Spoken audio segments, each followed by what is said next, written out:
Hola, Santiago. Muy buenas tardes. Es una pena que no tengas webcam.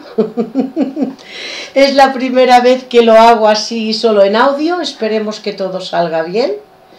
Sí. Y en primer lugar, gracias por la paciencia que has tenido hasta que no lo hemos preparado todo. Encantado. Para la grabación. De estar contigo, con todas las personas que nos están escuchando. Y pido disculpas, te lo decía fuera del micrófono, que sencillamente no es que no use, es que no tengo webcam. Tenía una, por cierto no muy buena, y se la regalé a una de mis sobrinas hace tiempo, con lo cual pues hoy el hombre sin rostro, se puede decir así. Bueno, bien. Bueno, aunque te conocemos, porque claro. Obviamente eres periodista de radio y televisión. Sí, especialmente, aunque he escrito y he publicado pues artículos y reportajes en revistas como Año Cero o Más Sí, Allá. Más Allá. Código X, también una revista de hace unos años. Pues, entre otras cosas, sí, me dedico especialmente desde hace 26 años a la radio y en segundo lugar a la televisión. Pero para mí la radio es la radio. Yo soy animal de radio y en la radio me puedo pasar un día entero, incluso dormir un poco en el estudio de grabación y hacer el programa al día siguiente en directo. Esto me ha ocurrido en alguna ocasión. Y yo voy a decir públicamente que para mí es un honor estar hablando contigo. Muchísimas gracias. Sí, que me contestaras tan rápido a mi mensaje. Y vuelvo a repetirlo, es un honor, de verdad. Mi ego se hincha, Lo reconozco. Emi, te agradezco, Emi, muchísimo tus palabras, pero ¿sabes lo que sucede? Que cuando uno, porque, bueno, pues es cierto que me llaman, me escriben de diferentes programas de radio, de podcast, etcétera, de televisión, incluso de algún canal. Y siempre que hay buena voluntad, y es una entrevista seria, formal, no exenta de algún guiño o sentido del humor, yo siempre doy luz verde a esa entrevista. Creo que en mi carrera profesional, digo creo porque no lo puedo afirmar en 26 años, pero creo que nunca he dicho no a una entrevista. La he podido posponer por mis ocupaciones, tanto personales, familiares y profesionales en este caso, pero siempre que me han pedido una entrevista, pues la concedo y si es una entrevista seria y el tema del que vamos a hablar, pues con mayor razón. Pues con más razón para mí para agradecértelo de nuevo, porque tú sabes que cuando hablamos la primera vez por teléfono me declaré que soy una aficionada. Bueno, realmente todos somos aficionados, esto hay que decirlo porque es la verdad, en el sentido de que siempre, cada día estamos aprendiendo, y esto hay que tenerlo muy claro. Nunca se termina de aprender. Correcto. Y por tanto, pues todos, de una forma o de otra, somos aficionados, porque hasta el último día, en este caso la radio, en el que nos pongamos delante de un micrófono, pues ese día también habremos aprendido algo de lo que es, en este caso la radio, de lo que son los medios de comunicación, de lo que es comunicar y de lo que es divulgar. Así que bueno, pues ya somos dos. Ya somos dos. Un placer. Pues vamos a hablar del diablo, Santiago. Sí, un tema muy serio. Muy serio y que, sobre todo para los más jóvenes que estén escuchándonos, es un tema con el que no se debe jugar en absoluto. Ni siquiera de broma. Es que no se debe jugar con él, porque es un tema muy serio y no me quiero adelantar a las preguntas que me tengas preparadas, pero... No es que sean... Sí, Dime, perdón. Sí, perdón. Vale, no es que tenga muchas, pero sé que tú profundizarás en ellas, Santiago. Procuro profundizar, me gusta. Y no solamente me gusta, sino que es preciso y necesario. Y yo diría más, es imprescindible el hecho de profundizar en un tema determinado, cuando lógicamente el tema se preste a la profundización. En este caso se presta, y muchísimo además. Es decir, podemos profundizar enormemente. Procuraré ceñirme a un tiempo, porque podemos estar hablando del diablo aquí varias horas. Tengo la absoluta costumbre de no tener nunca reloj. Voy con el móvil mirando la hora. Sí. Vivo eternamente bien, al día, al momento. Pues mira, vamos a empezar. Defíneme el concepto que tienes tú de diablo. Me parece la primera pregunta que lógicamente así debe ser. Y me parece muy interesante. Yo voy a expresar, voy a decir en qué punto me encuentro en este momento dentro de mi reflexión, dentro del campo de la demonología. Para mí, y créeme que he reflexionado mucho desde hace mucho tiempo, pero aún, y que vaya esto por delante, no tengo el enigma resuelto. Es decir, sabemos que existen, y ahora hablo desde el punto de vista de la parapsicología, de la parapsicobiofísica, sabemos que existen causas paranormales que tienen una naturaleza maligna. Vale, bien. ¿Cómo lo sabemos? Es un razonamiento lógico-formal, hablando filosóficamente. ¿Cómo lo sabemos? Pues sencillamente, por los efectos. Por ejemplo,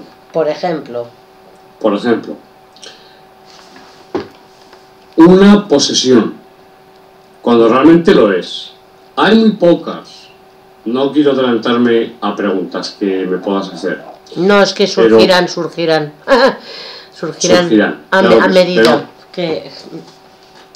Sí, que vaya por delante que la posesión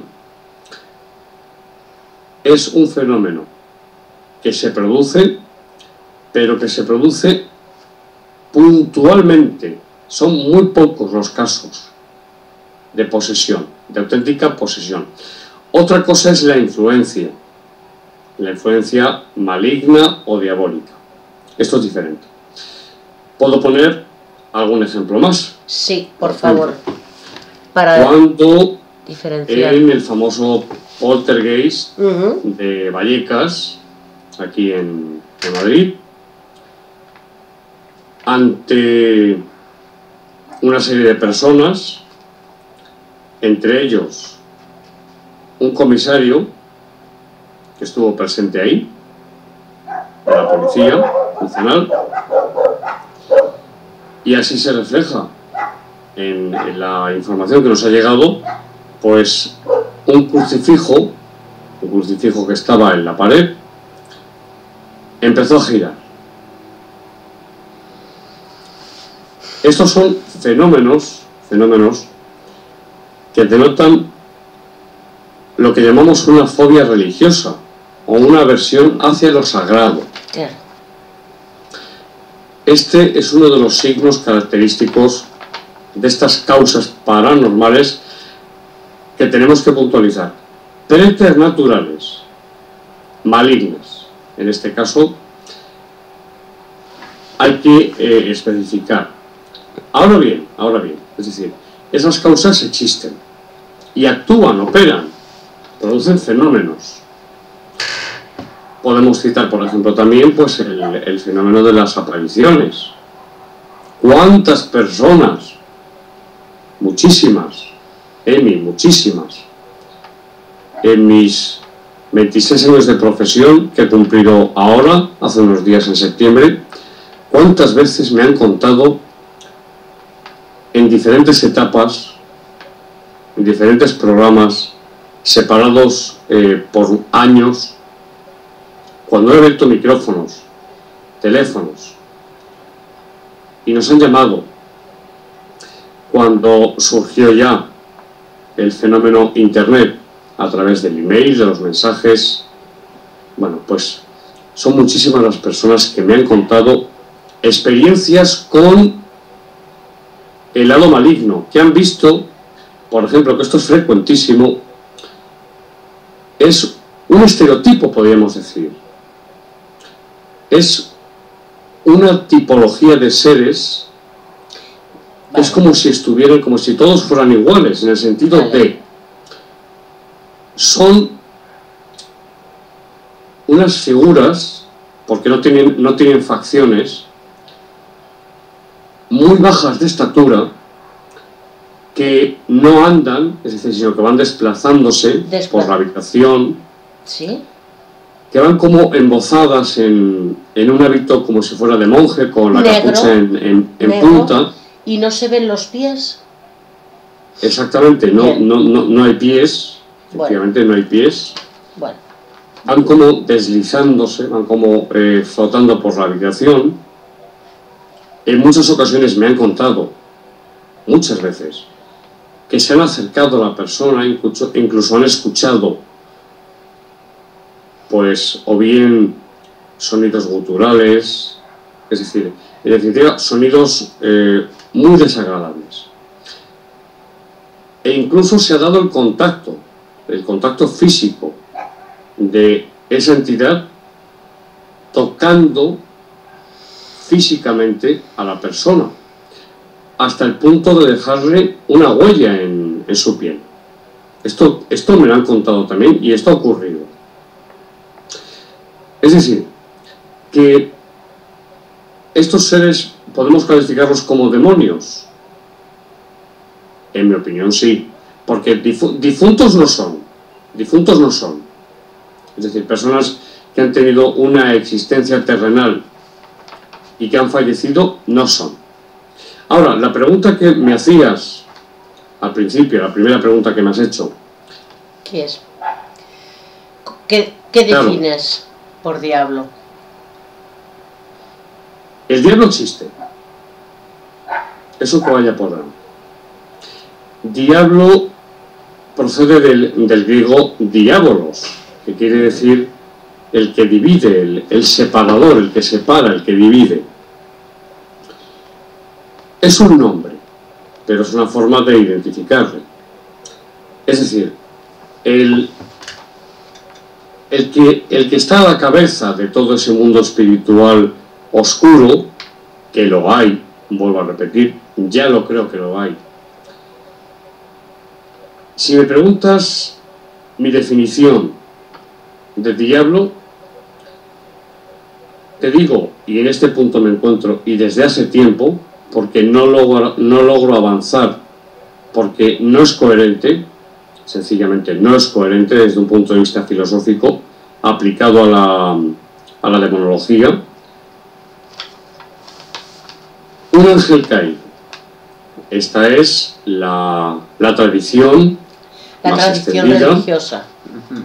Claro, la tradición más extendida que nos han transmitido, valga la redundancia. Es decir, el diablo fue un ángel que por soberbia se rebeló contra Dios, y con él, según dice Apocalipsis, legiones de ángeles también se unieron a esa rebelión. Aquí hay una serie de consideraciones, pero voy a hacer solamente una. Y es una consideración: cuando se afirma algo, hay que al menos tener un argumento principal. Y es que yo me pregunto, y me sigo preguntando, ¿cabe la involución. La involución. Cabe la degradación en un ser que es de naturaleza angélica, que está, por decirlo así, muy cerca de Dios. Nos imaginamos, por ejemplo, y pongo este ejemplo, un ejemplo humano.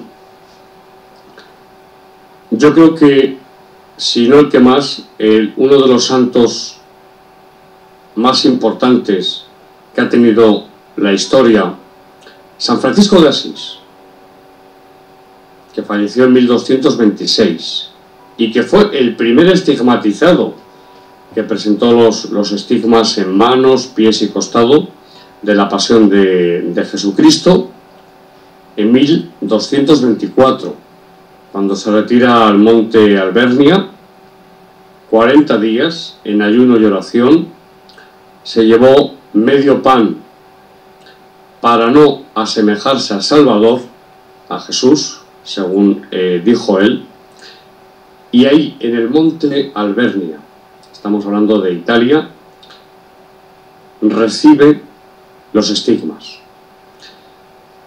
Nos imaginamos a un San Francisco de Asís, el santo, para mí, en mi opinión, más grande que ha tenido la historia dentro del cristianismo, rebelándose contra Dios. Yo, si bien no me pronuncio de momento categóricamente, porque me encuentro ahí, en ese punto, yo diría que me resulta dificilísimo de creer. Y estamos hablando de un hombre, de un hombre. ¿Se imaginan ustedes a un ángel, que en realidad no era ángel, era más porque dentro de la jerarquía angélica existen tres tríadas, y Luzbel, exacto, Luzbel, el lucero de la mañana,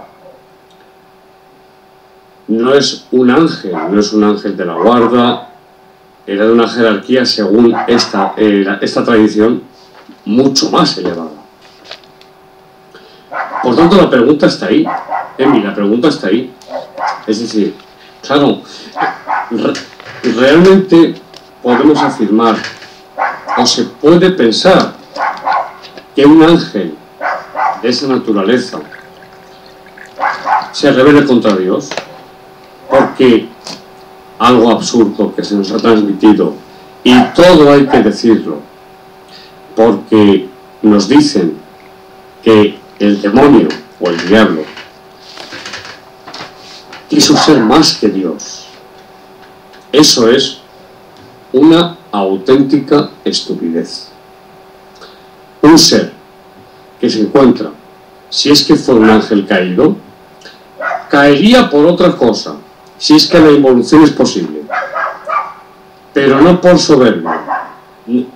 Bueno, soberbia elevada a la 10ª potencia, es decir, querer ser más que Dios.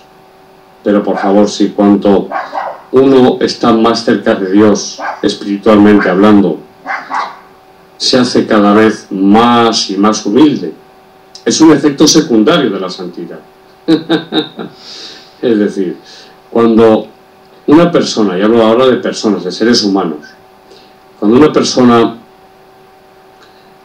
está en un camino espiritual y es un camino lento, es un camino a veces muy difícil, es un camino muy laborioso, donde hay que trabajar interiormente, desechar de nosotros los malos pensamientos, las malas emociones, los malos sentimientos, por supuesto las malas formas de hablar, las malas obras, es decir, intentar ser lo mejor que podamos, tanto exterior como interiormente. Y si nosotros, pobres seres humanos, aspiramos a la base de todas las virtudes, y esto lo han dicho todos los santos, no solamente del cristianismo, sino dentro, por ejemplo, del hinduismo, dentro del Islam, dentro del judaísmo, dentro incluso del budismo, la humildad. La humildad. En Oriente, hablo ahora, me refiero al hinduismo y al budismo, se habla de ego. La humildad está absolutamente reñida de una forma brutal y en contradicción absoluta con la posibilidad de que ese ser se pueda rebelar contra Dios. A mayor, y aquí termino la respuesta, a mayor evolución espiritual, a mayor pureza espiritual, a mayor perfección espiritual, la humildad es cada vez mayor, más honda y más profunda. Lo cual, si lo comparamos con la tradición, lo que he explicado, de ángel caído, es una auténtica contradicción. Claro, no cuadra en absoluto. Claro, es una auténtica contradicción. Y desde un punto de vista filosófico, y dentro de la filosofía, la metafísica, sabemos los principios lógicos fundamentales en la vida. Yo animo desde aquí a los oyentes a que ahonden en los principios lógicos de la filosofía. El primero y más importante, el principio de no contradicción. ¿Y qué es lo que dice este principio? Dice lo siguiente, es muy breve: nada puede ser y no ser a un mismo tiempo. Eso que vaya por delante. Y después, en otros principios, como en el de tercero excluido, ese principio contiene algo que es importantísimo, y es que cuando existe contradicción entre dos elementos, en este caso los que he mencionado, esa contradicción nos lleva directamente a desechar lo propuesto. Pueden existir opuestos, pero no contradicciones. Las contradicciones, y estamos hablando de pura filosofía, de los principios lógicos básicos, Sí. Las contradicciones no son, es decir, se dan, pero teóricamente. Perdón. Perfecto. Por tanto, y resumiendo, seguro que los oyentes lo han comprendido. Si a mayor evolución espiritual, mayor humildad, ¿cómo es posible que un ser de esa elevación espiritual, como es un ángel, quepa en él la soberbia? La soberbia es la no humildad. La no humildad. Y entre humildad y soberbia, es decir, no humildad, existe una contradicción. Por tanto, filosóficamente, desde el punto de vista de la filosofía y dentro de la filosofía de la metafísica, que es de lo que estamos hablando, no cabe, teóricamente, que un ser de esa categoría se revele de esa forma y con él arrastre a un montón a legiones de ángeles. Sin olvidar otra cosa, es que es aberrante. Entonces Dios sí. crea a los ángeles, legiones y legiones de ángeles. Y Dios es omnisciente, es decir, que sabe todo lo que va a ocurrir antes de que suceda. Y va a crear unos seres a sabiendas de que se van a rebelar contra él. es que eso sencillamente tiene un nombre, y es que Dios hubiera hecho una auténtica chapuza. En definitiva, y aquí termina mi respuesta a esta pregunta, que es muy importante y quedaría para muchísimo más, pero no estamos en jornadas de demonología, estamos en una entrevista. Pero he creído oportuno, Emi, extenderme un poco más. Por supuesto. En esta contestación. Esta pregunta es mía. Hay algunas que no, pero esta precisamente es mía. Sí. Termino diciendo, hoy por hoy, hoy en día, en este momento, dentro de mi reflexión en este punto, yo no creo que el diablo o demonio, Satanás... Ahí es otra, sí. Otra cosa sea que sí. El ángel caído.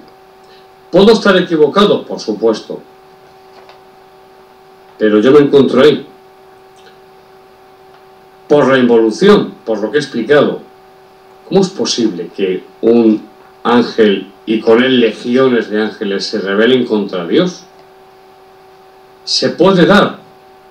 Vamos a dejar una puerta abierta. Vamos a dejarlo como hipótesis. No descartable. No se puede descartar, no se debe descartar.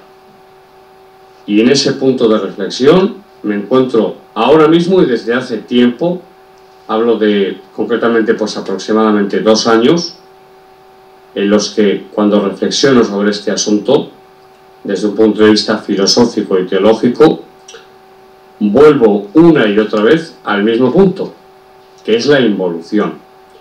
Sin un ser de esa categoría se puede dar la involución, la degradación, la soberbia, el querer ser más que Dios y convertirse en ángel caído y con él en los ángeles caídos. Entonces, Santiago, sí. ¿Estamos hablando de un solo diablo o hay varias jerarquías? O quizás también sí. Usa varios disfraces un solo diablo. Vamos a ver, es que es interesantísimo todo lo que estás diciendo. Simplemente voy a decir, para finalizar la respuesta a la primera pregunta, que muchos oyentes, por no decir la mayoría, dirán o se preguntarán. Bueno, entonces, si el diablo no es un ángel caído, ¿qué es? Lo más honesto, cuando no se sabe, es decir que no se sabe.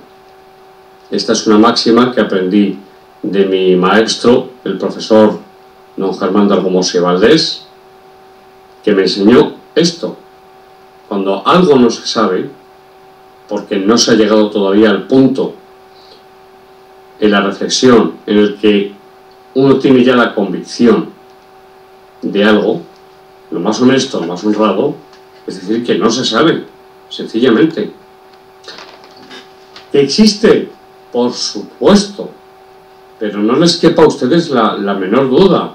Es decir, Baudelaire escribió: la mejor artimaña del diablo es persuadirnos de que no existe. Y esto es lo que ha ocurrido.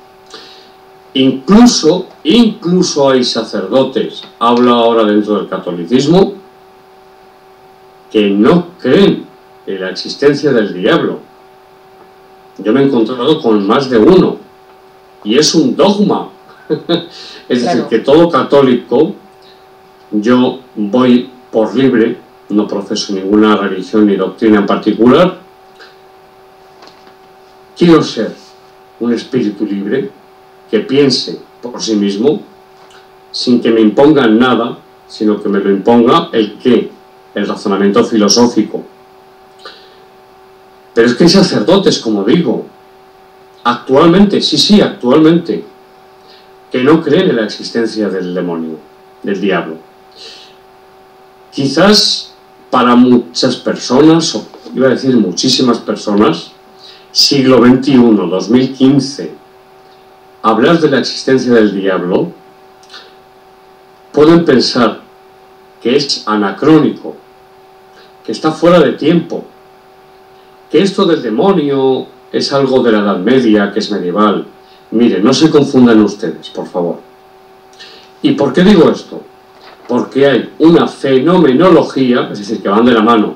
Una cosa es la reflexión filosófico-metafísica del asunto, otra cosa es que va de la mano también de la reflexión filosófico-teológica, y por otra parte tenemos la fenomenología paranormal, de la que he hablado mínimamente al principio, que denota una fobia religiosa por parte de la causa. Exacto. Que está presente y que está operando, una aversión hacia todo lo sagrado.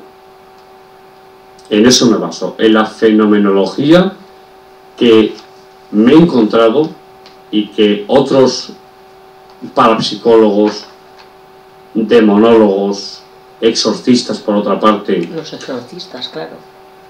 Sobre todo exorcistas, sí, claro. Se han encontrado. ¿Existen? Sí. Mi respuesta es sí. Y no solamente uno. Me has preguntado por las jerarquías y te voy a responder. Bien. Sin duda. Llámenle diablo, que en realidad, como he dicho, viene del griego, diabolos, el que divide, el que separa. Llámenle Satanás. Lucifer. Viene del hebreo, que quiere decir enemigo, adversario. Llámenle como quieran.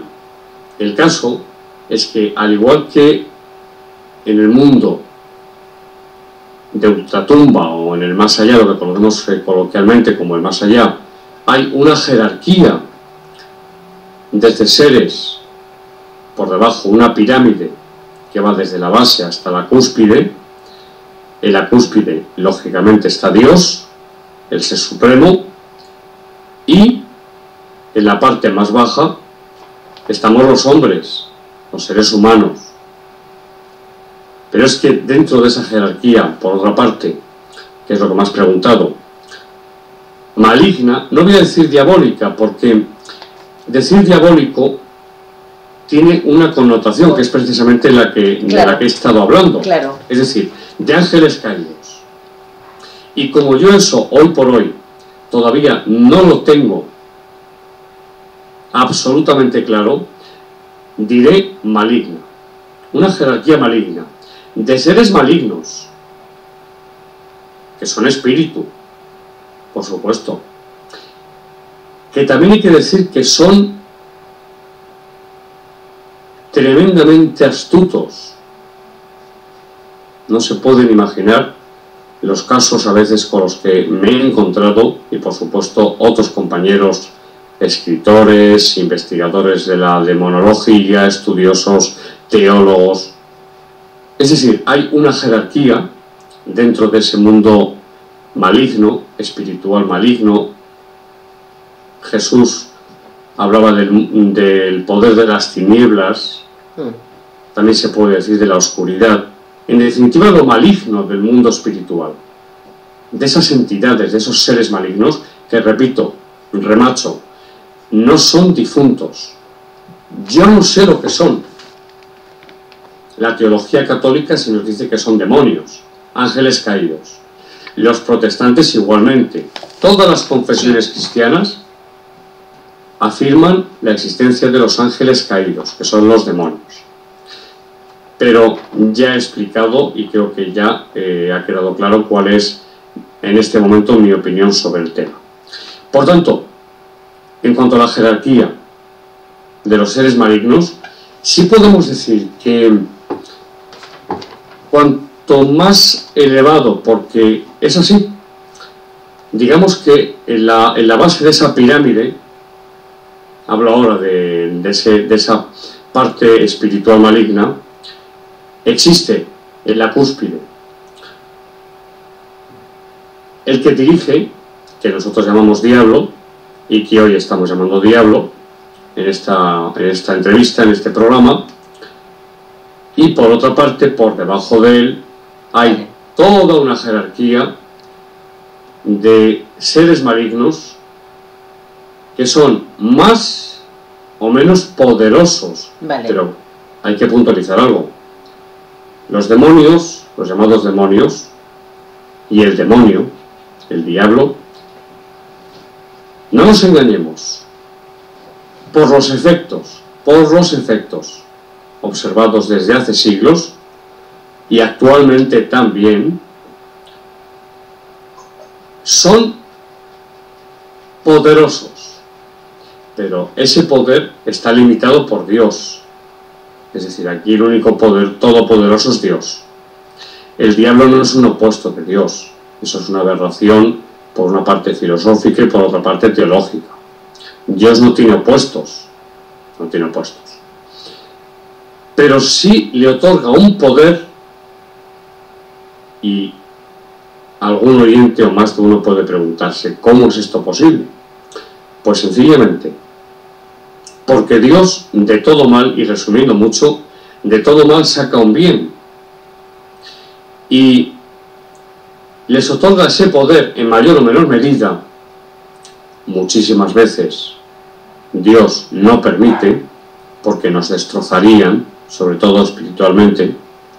No hablo ya de ataques físicos, que también Dios no suele permitir. Digo no suele porque ha habido casos, como por ejemplo la vida del Padre Pío, San Pío de Petrelcina, la Madre María Luisa Zancajo de la Mata, un personaje que yo conozco muy bien, porque viví allí, donde ella vivió y está enterrada, si es que no han trasladado su cuerpo a otro lugar, en Ellín, Albacete, en proceso de canonización, si no estoy equivocado, el santo cura de Ars, o María Vianney.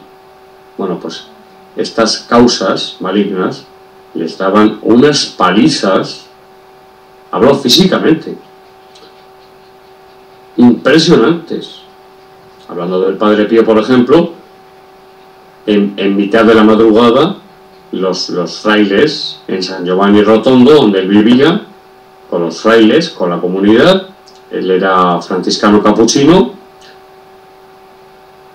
oían unos gritos y unos estruendos y unos golpes en medio de la quietud de la noche, y se levantaban y decían, ya están atacando al Padre Pío. Y se lo encontraban al pobre hombre, y gran hombre, por otra parte, pero en este caso pobre hombre porque se lo encontraban en el suelo, tirado, lo habían echado de la cama, le habían pegado puñetazos, sí, esto que se ve por ejemplo en la película, que muchas veces el cine se basa, lógicamente los guionistas se documentan y se basan en informaciones, pues por ejemplo El Ente, esta película famosa de hace ya algunos años, pero vamos, reciente, donde una mujer es acosada sexualmente por una causa paranormal, maligna, e incluso le propina auténticas palizas. Tenemos otra película que es muy interesante, como es Stigmata, por ejemplo. Stigmata. También. Es decir, que hay una agresividad, pero en este caso física. En el caso del cura de Ars, o el santo cura de Ars, como se le llama, cuyo cuerpo, igual que el Padre Pío, está incorrupto, es impresionante como ambos cuerpos, el del Padre Pío se exhumó en 2010, todos lo vimos, salieron todos los medios de comunicación, fue impresionante ver cómo el Padre Pío, que murió en 1968, se conserva como si estuviera durmiendo la siesta. Y si vemos, por ejemplo, al cura de Ars, que es anterior, y vemos su cuerpo incorrupto, aparte de la expresión de su rostro, que es una bondad inaudita, es impresionante la bondad que emana ese rostro del santo cura de Ars. El cuerpo incorrupto es uno de los mejor conservados, igual que el de, por ejemplo, el de Santa Bernadette, la niña que luego se metió a monja, que murió muy joven, que fue la que vio en Lourdes a la Virgen. Ese cuerpo incorrupto es algo excepcional. también cómo se ha conservado. Es decir, son misterios, pero hablaba de esas, en ocasiones, palizas. Hay que puntualizar, para que los oyentes no tengan miedo. Son casos excepcionales, muy puntuales, tremendamente puntuales, en personas que aspiran a la santidad. Claro, muchos dirán, bueno, pues si el aspirar a la santidad es que te peguen palizas, yo no quiero ser santo. Es que no todos los santos, ni muchísimo menos, han recibido palizas. He citado varios ejemplos, 3, concretamente la Madre María Luisa Zancajo de la Mata, el Padre Pío y el Santo Cura de Ars, que sí que recibían auténticas tundas por parte de causas paranormales malignas, invisibles, pero que les causaban moratones, hinchazones, tumefacciones, les tiraban de la cama, les estiraban del pelo, sí, los estampaban contra la pared. ¿Algo de película? Pues sí, es que en la realidad supera la ficción, sí. Exactamente, la realidad supera la ficción, efectivamente, Emi. Así es. Por tanto, en esa jerarquía, y terminando esta respuesta, en esa jerarquía hay espíritus malignos, más o menos poderosos, más o menos, voy a entrecomillar lo que voy a decir, elevados, en el sentido de que tienen mayor capacidad en todos los sentidos. Y vuelvo a decir, si ustedes me preguntan, ¿y qué son? ¿O de dónde han salido? ¿O quiénes son? ¿De dónde vienen esos demonios, lo que llamamos tradicionalmente como demonios? Mi respuesta es que yo no tengo una respuesta para esa pregunta, pero lo que sí afirmo, como he dicho, es que existen. Entonces, incluso, Santiago, podrían aparecernos, entre comillas, sí, de una forma incluso como muy bien sí, adornada. Sí. De una forma adornada. Por supuesto. De una forma adornada. Tan amplio. Lo que te estaba comentando, que se aparecieran pues de una forma angelical. Sí. Es que esto se ha dado. Claro, y entonces, ¿cómo diferenciamos una cosa de la otra? Cuidado que esto es... Sí. Muy interesante pregunta. Cuidado, porque si nos ponemos a hablar de personas que canalizan, ¿dónde está la verdad de que es un ser de luz? Por ejemplo. Sí. Voy a contar muy brevemente, respondiendo a tu pregunta con un ejemplo de cómo diferenciar con un hecho histórico, algo que sucedió. Antes he mencionado a San Francisco de Asís. Sí. Uno de sus frailes, que al principio eran muy pocos, eran muy poquitos, después se fue ampliando y el Papa aprobó la orden oficialmente. Bueno, pues uno de sus frailes tuvo una experiencia.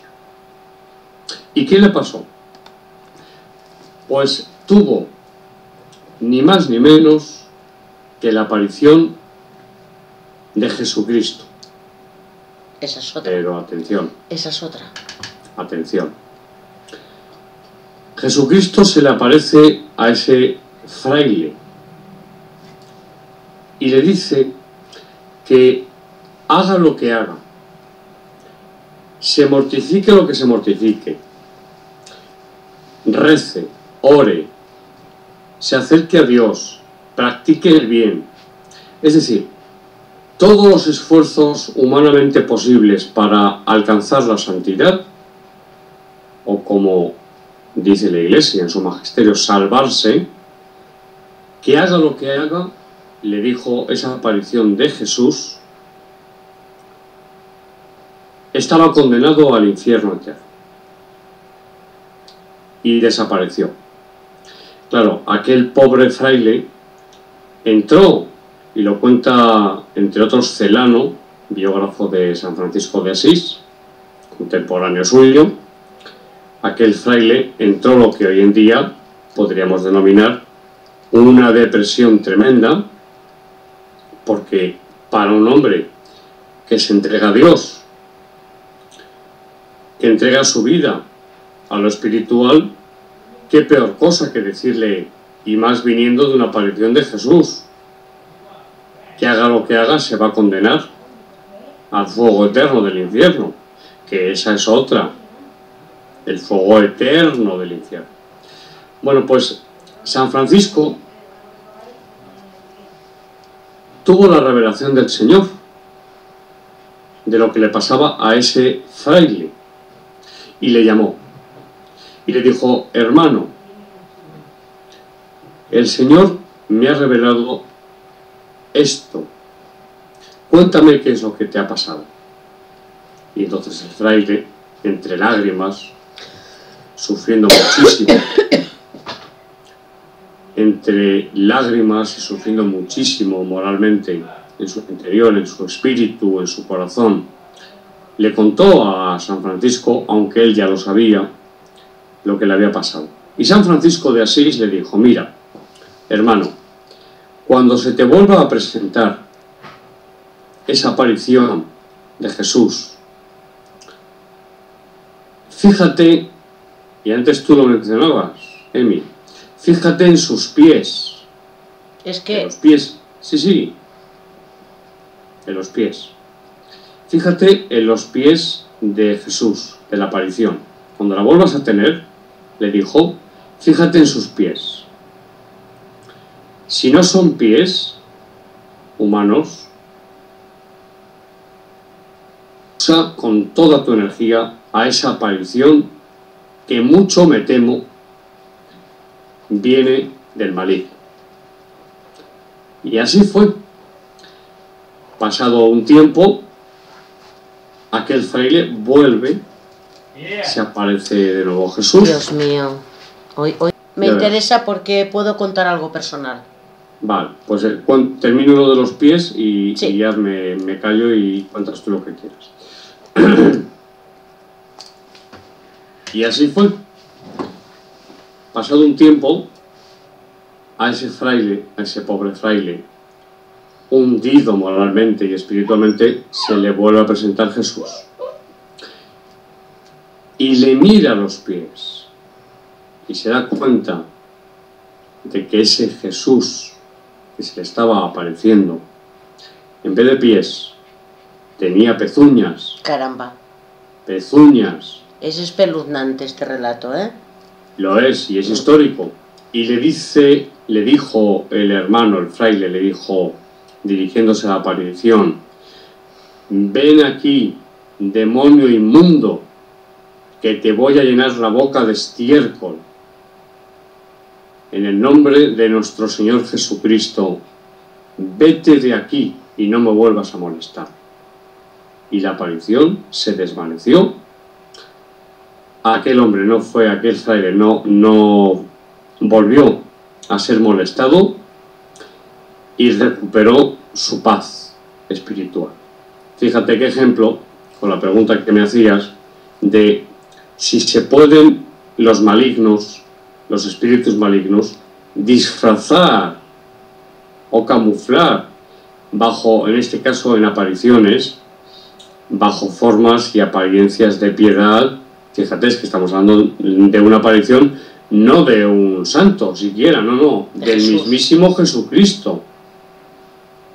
Pero es que esto ha ocurrido más veces, y se da también en la parapsicología, en la parapsicobiofísica, se da también, por ejemplo, en fenómenos como son, cito muy brevemente, como son, por ejemplo, pues los trances vocales, es decir, que un medium entra en trance, se creen los que están allí, y si se graba y se difunde, no digamos hoy en día, por internet, que quien está hablando es la Virgen o es Jesús, y quien está hablando es un ser maligno, sencillamente. También ocurre en el fenómeno de las psicofonías.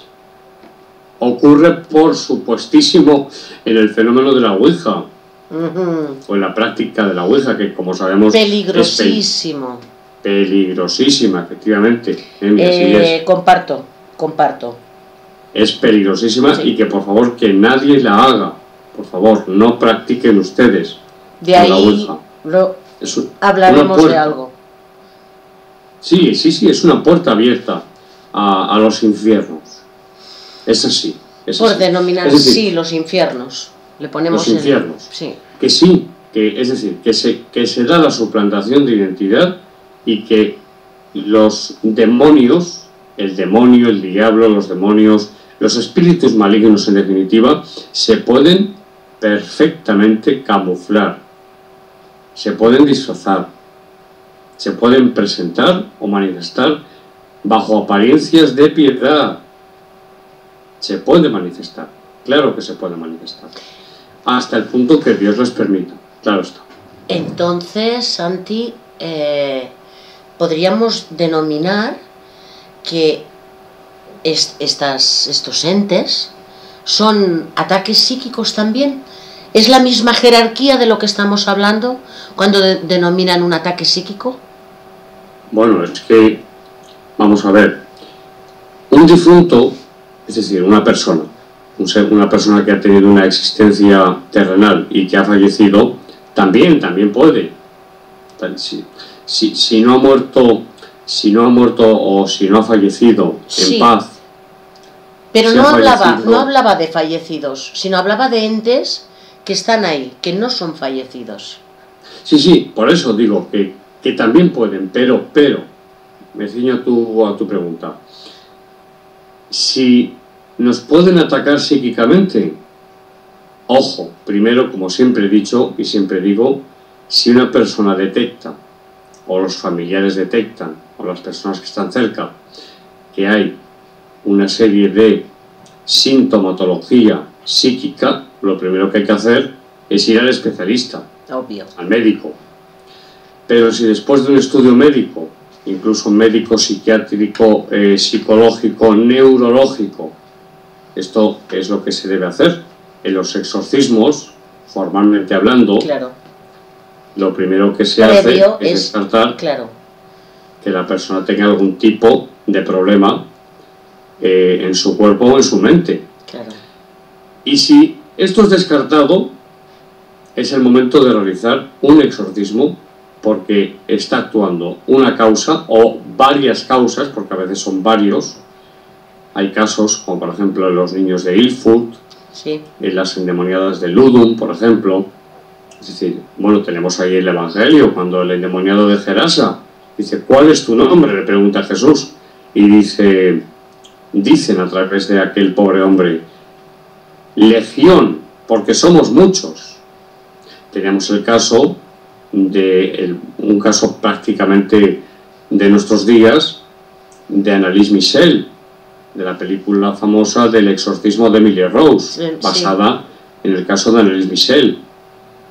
Había varios demonios dentro, según el exorcista que la atendió, que hubo después un juicio porque se le acusó de que había sido él el que la había matado, entre comillas, etc.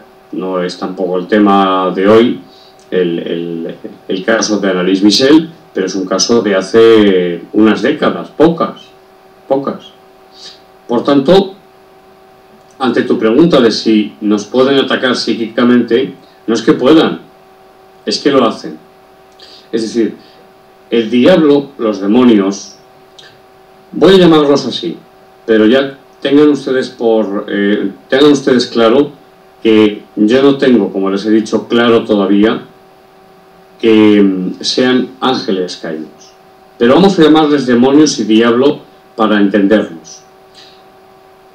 Donde primero atacan, y frecuentemente atacan, es en el psiquismo, o a través del psiquismo, es decir, a través de la mente. Pero, vuelvo a decir, hay que descartar que la persona padezca algún tipo de anomalía o incluso una enfermedad mental. Esto hay que tenerlo muy en cuenta. Esto es muy importante. Pero por supuesto que pueden insuflar, y así lo hacen, lo que se denomina especies inteligibles. Es decir, ¿qué es esto? Pues son contenidos mentales, insuflan contenidos mentales en la mente de nosotros, de los vivos, sobre todo si la persona, como he dicho, lleva o procura llevar una vida espiritual. E incluso serán personas que no creen, pero que están siendo, sin ellas saberlo, están siendo completamente vapuleadas psicológicamente por estas entidades, por los demonios.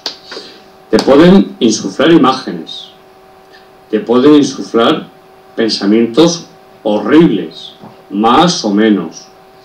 Te pueden, incluso, que es su mayor, y esto es importante decirlo, en mí muy importante, habla por ejemplo el padre Amorth, Gabriele Amorth, es la autoridad mundial, ahora mismo más importante, un hombre ya bastante mayor, que lleva muchos años, desde 1980 y poco, realizando exorcismos.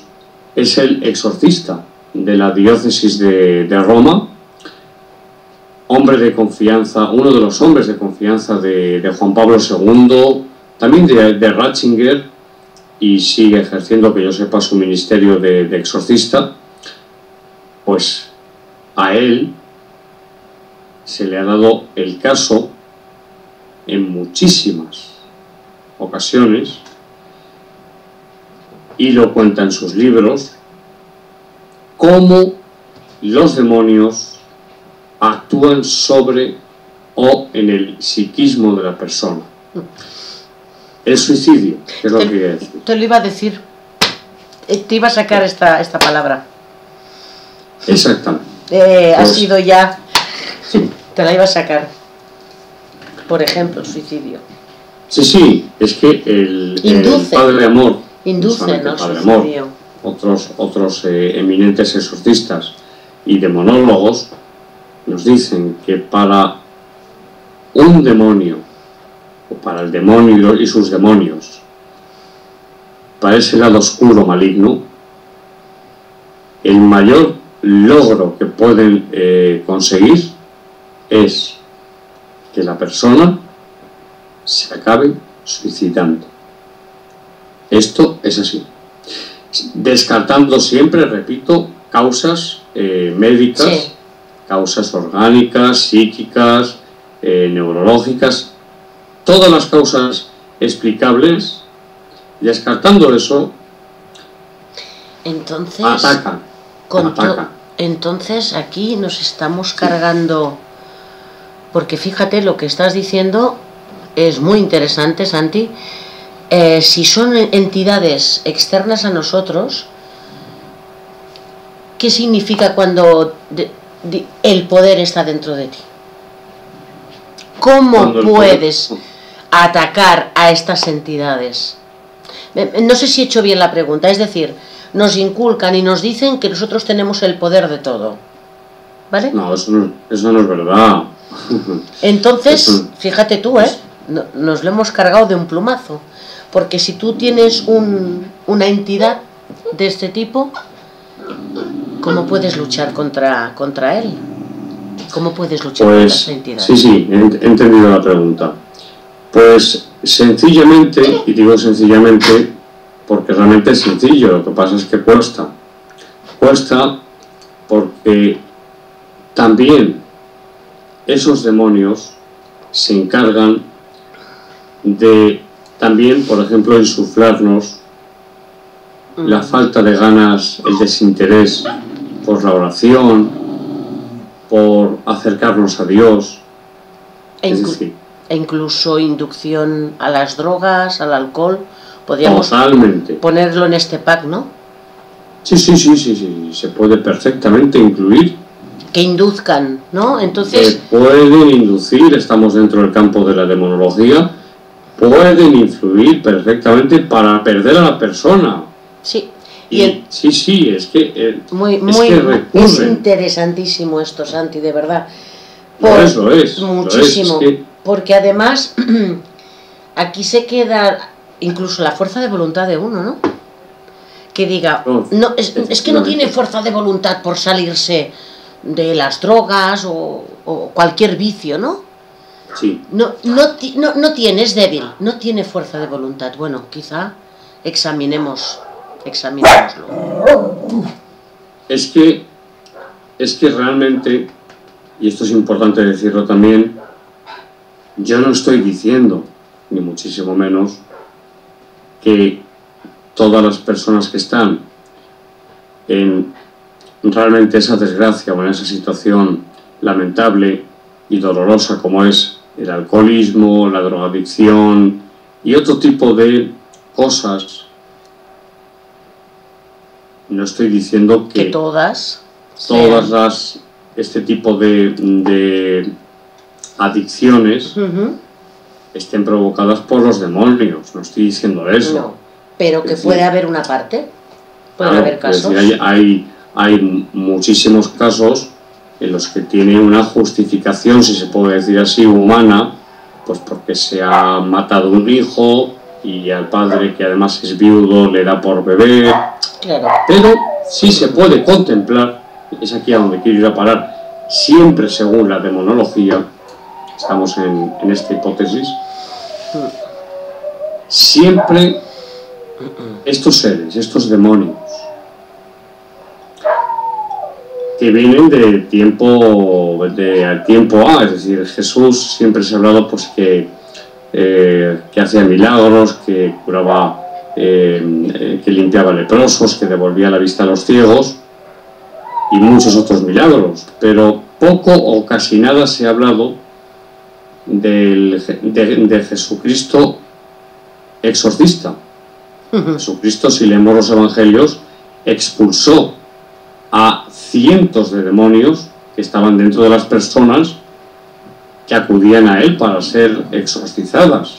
Y evidentemente Jesús no necesitaba hacer un ritual, que es el ritual romano, que es el que sigue la Iglesia, los sacerdotes exorcistas, para realizar un exorcismo. Jesús simplemente con quererlo o decirlo en voz alta ya se hacía, pero claro, es que Jesucristo era quien era y es quien es, evidentemente. No es lo mismo, por supuesto, pero es verdad. Yo recuerdo un invitado y amigo también actualmente, Santiago Latorre, que tuvo una experiencia realmente impresionante de ECM, experiencia cercana a la muerte, estuvo fuera de su cuerpo, y me decía en un programa de radio en el que tuve la ocasión de entrevistarle que realmente detrás, en bastantes casos de personas que empiezan a beber, que empiezan a consumir drogas, que empiezan, y que vaya por delante mi compasión hacia las prostitutas, que muchísimas de ellas se ven obligadas, y esto es una vergüenza y hay que denunciarlo públicamente y decirlo, pero los hombres, si se les puede llamar así, que abusan de una prostituta porque paga sencillamente, porque paga, bueno, pues detrás de todos estos comportamientos y muchos más, no digamos, por ejemplo, descartando causas psiquiátricas y médicas, como he dicho, siempre, descartando todo eso, no digamos nada, por ejemplo, de otro tipo de conductas como son los asesinos en serie. Ahí tenemos, por ejemplo, el caso de Amityville, por ejemplo, esa famosa casa chalet, donde ocurrieron esa serie de sucesos horrorosos, tremendos, brutales, o comportamientos que no se corresponden con algo normal, en el sentido, digo normal, en el sentido de que correspondan a una patología, no es que sea normal, a ver si me expreso bien, quiero decir, que una persona que está enferma mentalmente, que padece una enfermedad mental, pues lo propio, igual que en una depresión es llorar, ese sujeto va a tener una inclinación, un asesino en serie, sencillamente, me estoy refiriendo a esto. Va a tener una inclinación a matar, a asesinar, a eso me referí. Que por supuesto lo denuncio, lo rechazo y lo condeno. Pero ¿quién no nos dice que detrás de esos comportamientos, de esas conductas, de esos hechos, de esas obras abominables que son completamente inadmisibles? Hablo de los asesinos en serie, sí, sí, de los violadores, psicópatas, de los pederastas, por ejemplo, entre otras muchas cosas. ¿Quién nos dice que detrás, como me decía Santiago Latorre, detrás de estos comportamientos, de los vicios que has mencionado tú, de estos vicios, no tomarse un vaso de vino o una copa, no, hablamos de un consumo diario, sí, exagerado, sin límite, o sea, de alcohol, de drogas, en general, no. En muchos casos, porque luego, y es que existe casuística en este sentido, todo eso puede derivar en una posesión, en una influencia diabólica o maligna, y en último grado en una posesión. La persona queda poseída por uno o por varios demonios, según la demonología. Es decir, que vigilemos por favor mucho. Yo conozco un caso de hace muy poco de un hombre que en su vida se había dado nunca jamás a la bebida y que de la noche a la mañana, sin ninguna justificación, sí, porque esto ha sido hace unos días, un caso que me ha llegado, sin ninguna justificación, sin haber muerto nadie, sin padecer depresión, sin ningún tipo de enfermedad mental o de estado anímico que pueda potenciar o inducirle a eso, de la noche a la mañana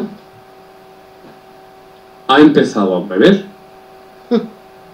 En este momento está metido en el alcohol, se ha tenido que ir de su casa este hombre, porque sencillamente su mujer, lógicamente, es muy difícil aguantar un comportamiento que no solamente ya es el beber, sino que además, según me han contado, se pone agresivo. Claro, conduce a agresividad el alcohol. Claro. Entonces, ¿quién no nos dice? Es decir, ¿qué justificación hay? Podemos estar, como he dicho antes, horas y horas hablando sobre este tema.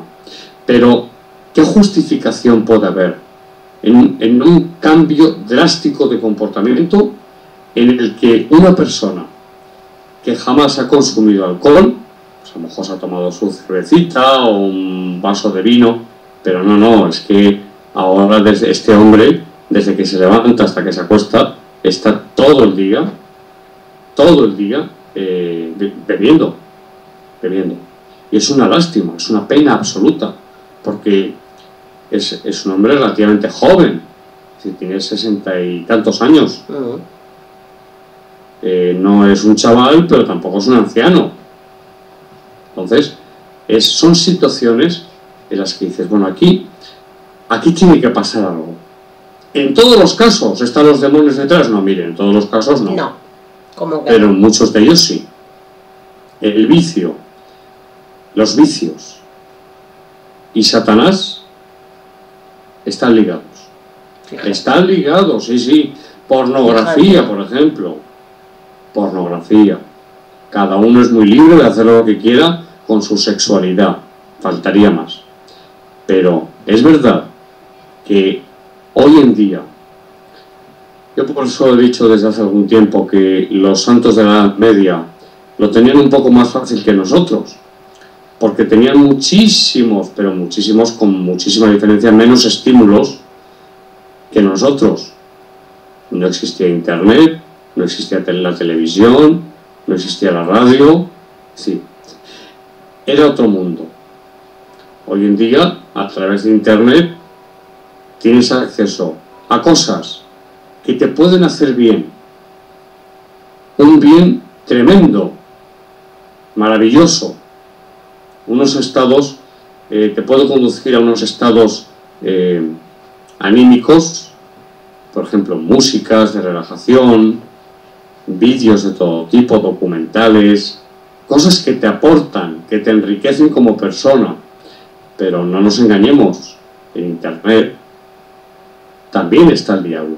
Es decir, también hay cosas, actividades, muchas, que detrás de ellas, aparte de la maldad del hombre, del ser humano, se encuentran estos seres malignos de los que hoy estamos hablando.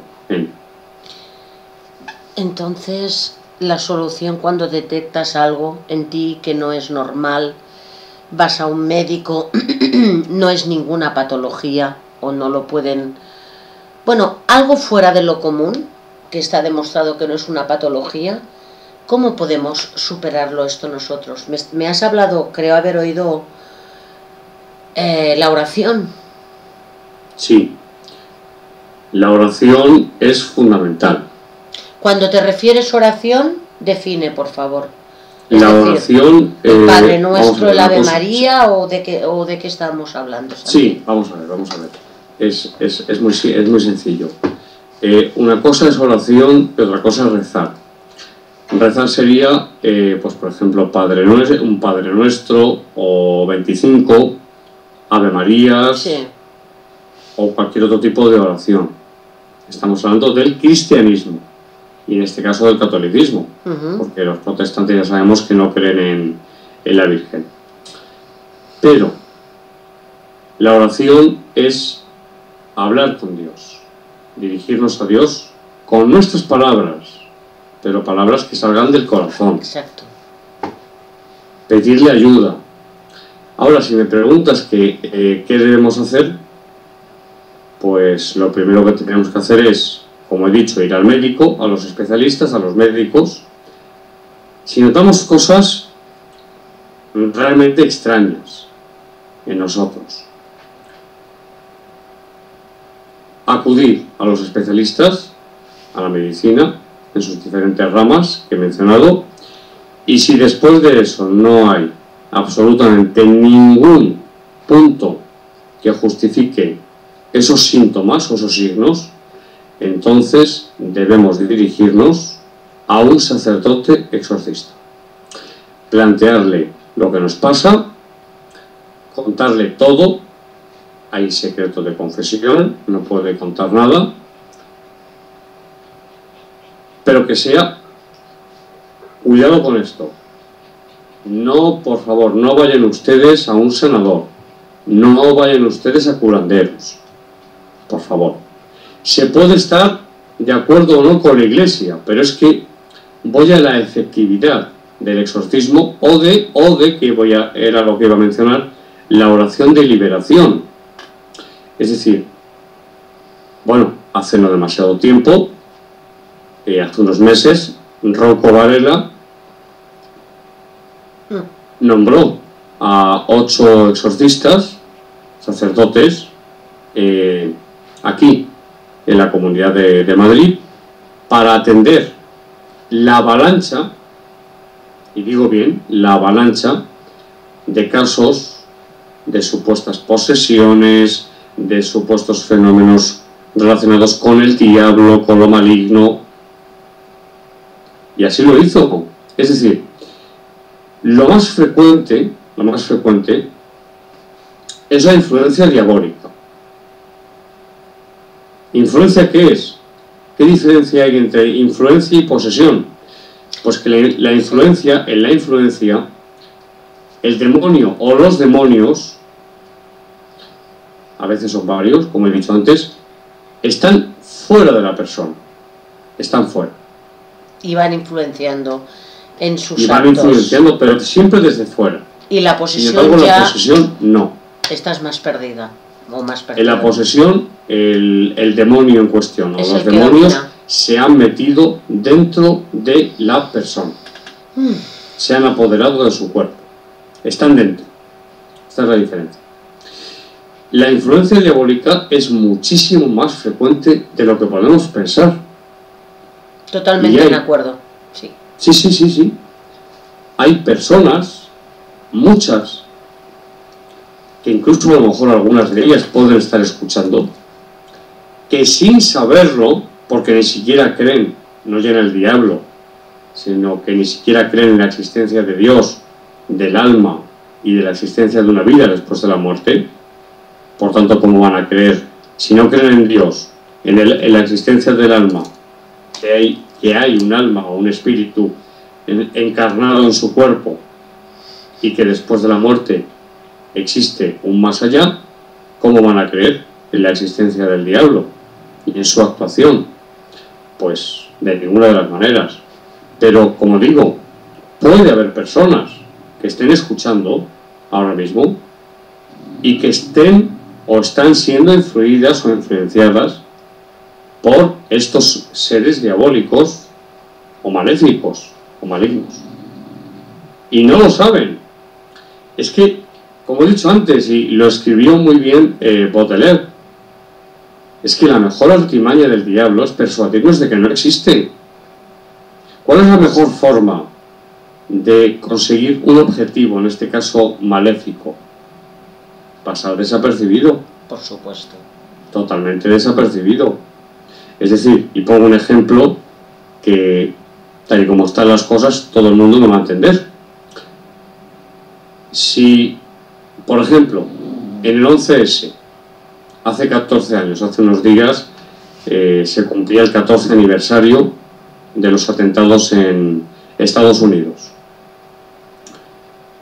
Mohamed Atta, que era el que pilotaba el primer avión, el que se estrelló contra la Torre Norte, la primera torre, ese 11 de septiembre de 2001, después de ese día marcó un antes y un después en la historia de la humanidad, por todo lo que ha desencadenado, y mucho me temo que va a seguir desencadenando. ¿Por qué cito esto?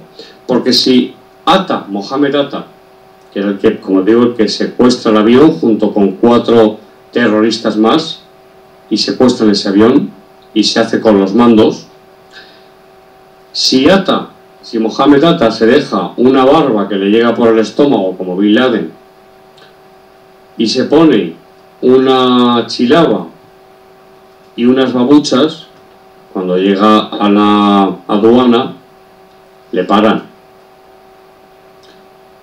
porque su aspecto le está delatando claramente, aparte de sus rasgos musulmanes. Sin embargo, ¿cómo iba? Hablo de Atta porque quizás al ser el primer avión el que impactó, y además, bueno, se supo y se sabe que estuvo en España, no mucho antes de los atentados. Iba afeitadísimo, con el pelo cortísimo, arregladísimo, limpio. Claro, es la mejor forma para pasar desapercibido. Es decir, en un tema que a mí, como hombre también de informativos en radio y de opinión, según la información, pues hay algo que a mí me interesa, y es esto de lo que estoy hablando. El tema de, que me parece una amenaza contra Occidente. Ahora estamos viendo las noticias, día a día también, de estos cuervos satánicos, y nunca mejor dicho, del Estado Islámico, que quieren conquistar el mundo. ¿Puede estar, pregunto, puede estar el diablo, los demonios, detrás de todo este movimiento, donde se cortan cabezas, donde en ocasiones con esas cabezas se juega al fútbol, donde se crucifica a cristianos? No hablemos de los bebés, no quiero ni mencionarlo porque es un tema que afecta mucho a la sensibilidad de las personas. Pero bueno, quien escucha un programa de misterio entre comillas, es un término que no me gusta, pero bueno, misterio, pues sabe perfectamente lo que va a escuchar. y si quiere escuchar una entrevista sobre el diablo, pues tiene que estar preparado y saber hasta qué punto está preparado o no. Pero, volviendo al tema, es que la estrategia del enemigo es pasar desapercibido. Es la mejor forma. En este caso, los demonios, hay un tipo concretamente de demonios que Fortea habla de varios tipos. Unos son los demonios aperti, del latín, otros son los clausus. Es decir, el exorcista sitúa sus manos en la cabeza del supuesto poseso y el demonio no se manifiesta. ¿Por qué? Porque es un demonio que se está escondiendo. Fíjate. Que se camufla, que se queda ahí, que no emerge la personalidad diabólica. Hábiles. Y se le ponen al sujeto los ojos en blanco. Hábiles. No. ¿Y por qué lo hace? Pues sencillamente para no ser descubierto, es decir, aquí no hay nada. Pero si el exorcista es algo avezado ya, hay una serie de signos que delatan que esa persona tiene dentro un espíritu maligno. Pero este tipo de demonios existe. Son los que se esconden y no se manifiestan. Y cuesta mucho hacer que se manifiesten. Eso sí, cuando lo hacen con una violencia y una agresividad tremenda. Por tanto, me preguntabas qué hacer. Pues ya lo he contestado. Lo que hay que hacer, después de descartar todo lo dicho, médicamente hablando, es acudir, por favor, acudir a un sacerdote exorcista. Que no es usted católico, que da igual. Es que ha habido posesos en la historia, o posesas, o posesos y posesas, hombres y mujeres, que no creían y sin embargo han quedado poseídos. Bien porque han practicado con la Ouija, con el espiritismo, bien porque han realizado rituales de magia, por diferentes cosas, o sencillamente, de momento no se conoce la razón. Hay un caso, lo cuento en breves segundos, que yo cuando me enteré de él, a través de la lectura de un libro que recomiendo, de José María Zavala, titulado Así se vence al demonio, editorial Libros Libres, donde habla de un sacerdote al que yo conozco, exorcista, una bellísima persona, hombre culto, una persona realmente extraordinaria, sacerdote exorcista de la diócesis de Cartagena, que atendió y se ocupó de un caso de un niño, y es un caso de hace nada, de hace unos años, reciente, de un niño, creo recordar que de 9 años, de 9 o de 11 años, que los padres, al observar cosas extrañas, llevan finalmente al niño al padre Salvador Hernández, al exorcista que he mencionado. Y entre otras cosas, imagínense por favor la escena. Esto es real. Es un caso de hace muy pocos años. El niño empezó a hablar en un perfecto latín, dialogando con el padre, con el sacerdote, padre Salvador, el latín, es decir, xenoglosio. Nos imaginamos lo que es la escena de un niño en torno a los 10 años, no recuerdo exactamente ahora mismo la edad, pero entre 9 y 11 años, o 12, como mucho, hablando en latín y manteniendo un diálogo coherente con el Padre Salvador. Dios. Es impresionante. Impresionante. Porque no tiene explicación. Que se pueden plantear las hipótesis que se quiera. el inconsciente colectivo, lo de Sí, siempre. lo El de inconsciente siempre. colectivo. Sí, No, mire, no. Aquí hay un fenómeno que es el hablar en lenguas que el sujeto no conoce. Estamos hablando de un niño, además, y que es capaz de mantener una conversación en latín con un sacerdote, o como le ocurrió al padre Amor, Gabriel Amor, que le he mencionado antes, en su primer exorcismo con el padre, su maestro, el padre Cándido Amantini, en 1986, si no me falla la memoria, en Roma. Bueno, pues era un hombre, un campesino romano, un hombre de campo, que estaba poseído y que el padre Amantini llevaba tiempo realizando exorcismos y el demonio no salía, porque, ojo, no pensemos que una persona que está realmente poseída se le hace el exorcismo ya el demonio se va, y punto. ni muchísimo menos. A veces ocurre, pero en un porcentaje muy alto hay que insistir, pero muchas veces no se van así como así. Y en esa primera sesión de ayudante, digámoslo así, de ayudante del padre Cándido Amantini, el padre Amor, que estaba allí en su primer exorcismo, aquel campesino que se tumba en la camilla, el padre Amantini coloca sus manos en su cabeza, emerge la personalidad diabólica, es decir, el demonio o los demonios, en este caso era uno, sale y ya empieza a manifestarse, ojos en blanco, y cuenta el padre Amor en uno de sus libros que tengo aquí, en una de mis librerías, aquel sujeto, aquel campesino romano, empezó en paralelo a levitar despacio, no se fue al techo, pero no estaba sobre la camilla, empezó a levitar, poco a poco, se fue elevando.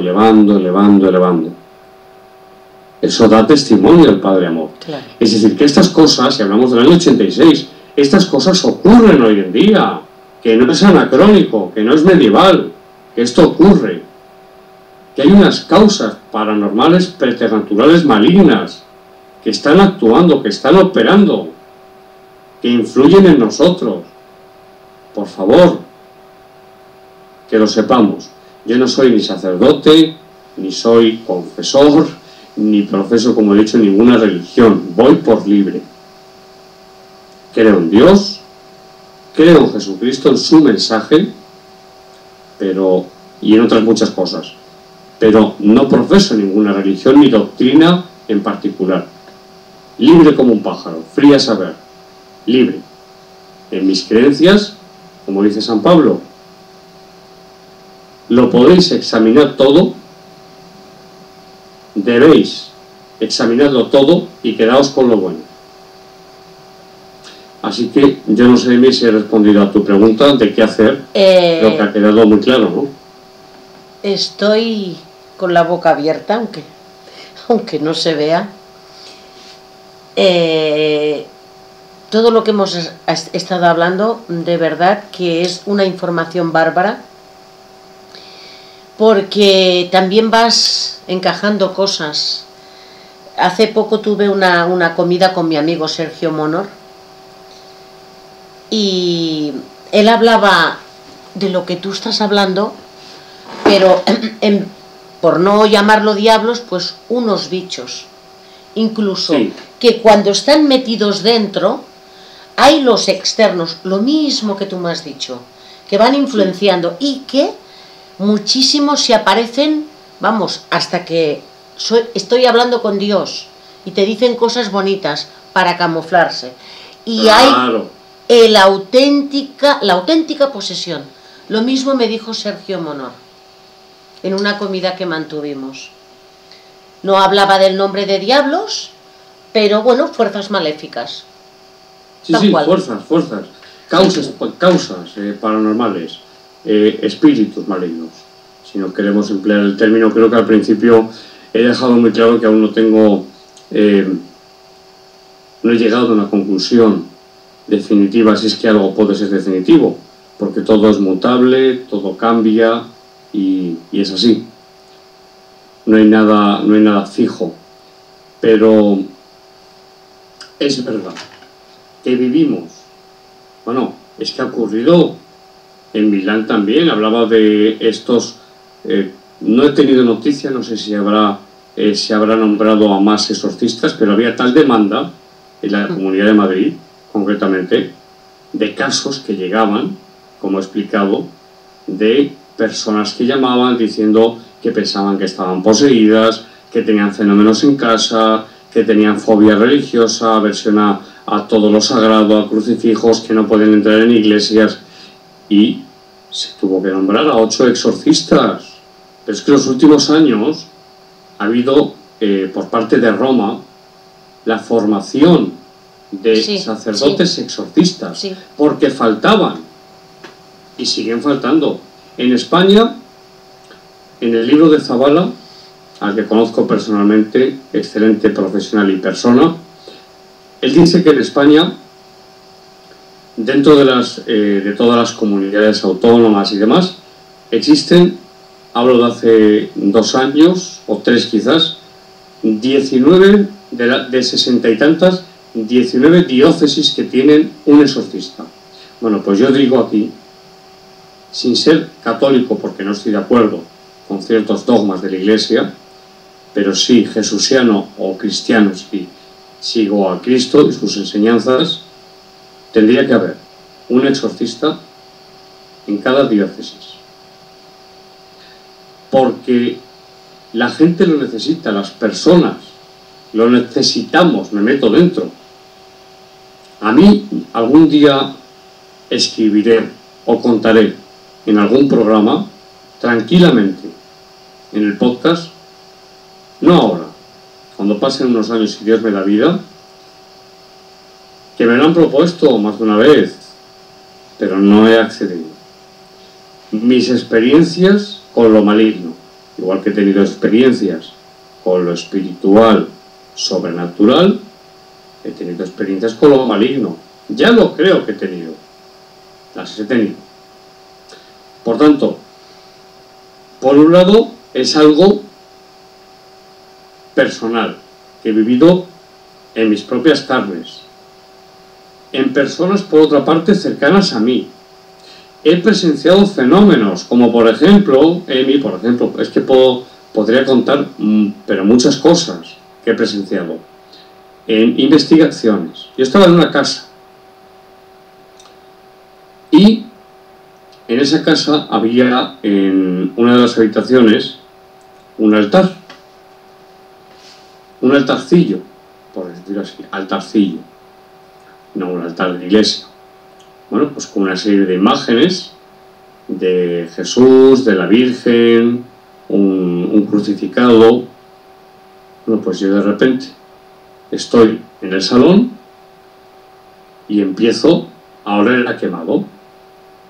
Y entonces sigo el rastro a través del olfato y voy directamente a la habitación donde se encontraba el altar, y se había producido un fenómeno de pirogénesis, que es como se llama en parapsicología.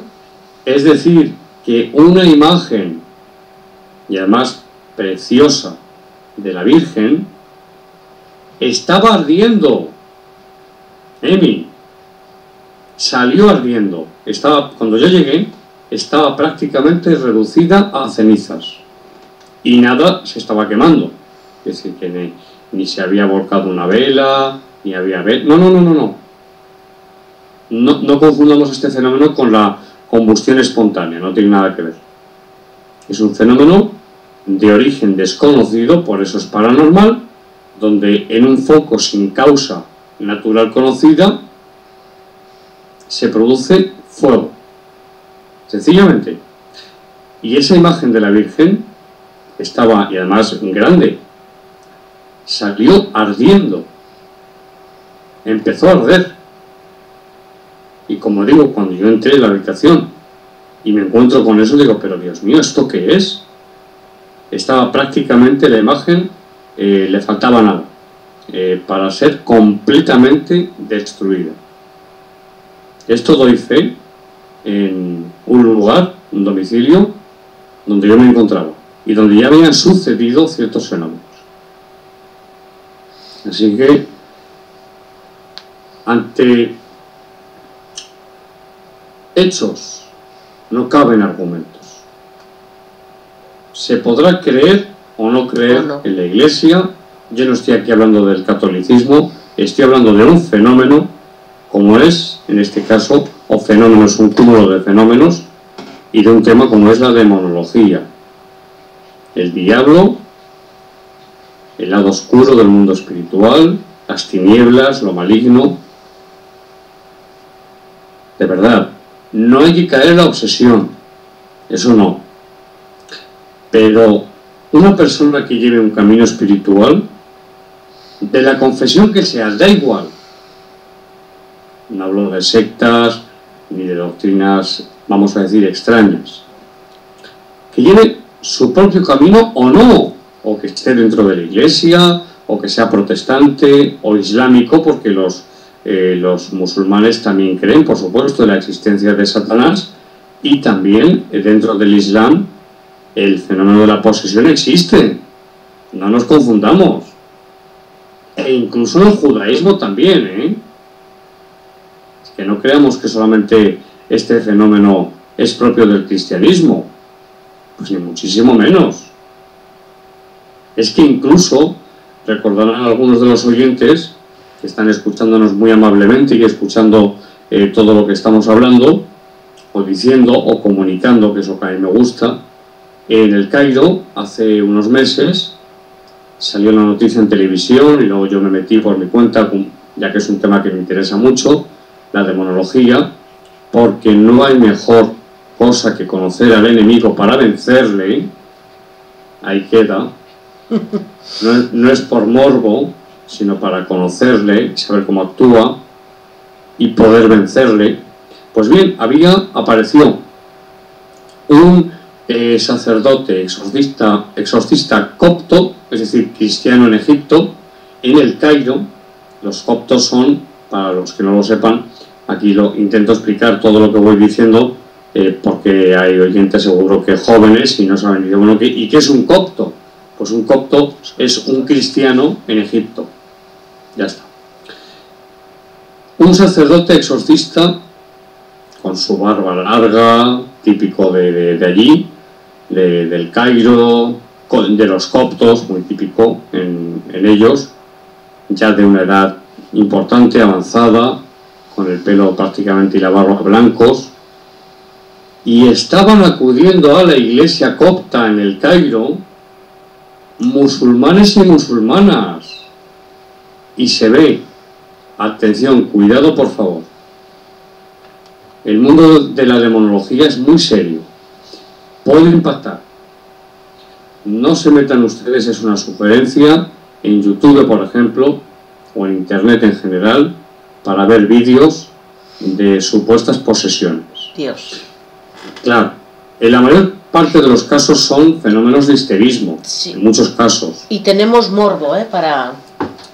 Claro, es que despierta el morbo, pero para eso estamos aquí nosotros, para decir que, por favor, esto es lo que hay y lo que quede de entrevista, pero el meterse en el mundo de la demonología no es una broma, es algo muy serio. Y el ver esas imágenes, cuando este sacerdote copto está con el hisopo, está a las personas, sobre todo mujeres, islámicas, musulmanas, que profesan el Islam, pero que acuden a una iglesia copta, es decir, cristiana, para ser liberadas, porque notan, como has dicho tú antes, cosas raras en ellas y en ellos, son sobre todo mujeres. ¿Cómo se retuercen? Sí. ¿Qué rostros, Dios mío? Algunos de ellos. Algunas ojos en blanco, otras convulsionándose en el suelo. Pone los pelos de punta ver eso. Ahí podríamos entrar, lógicamente, llevaría mucho tiempo. ¿Qué está ocurriendo?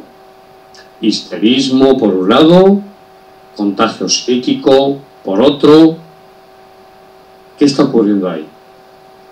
¿O realmente es que ese sacerdote con agua bendita está, con el hisopo, está exorcizando, expulsando demonios de estas mujeres musulmanas? Por eso digo que el tema del demonio y de los exorcismos y posesiones no es un tema que, no se crean ustedes que es un tema de la Iglesia Católica, que es que se da en otras religiones, como he dicho. En otras religiones. Claro, claro que se da.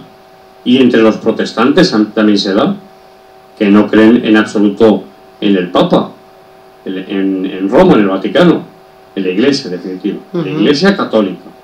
Los protestantes ya sabemos que se separaron hace unos siglos de Roma, del Vaticano, y no creen, principalmente no creen, ni que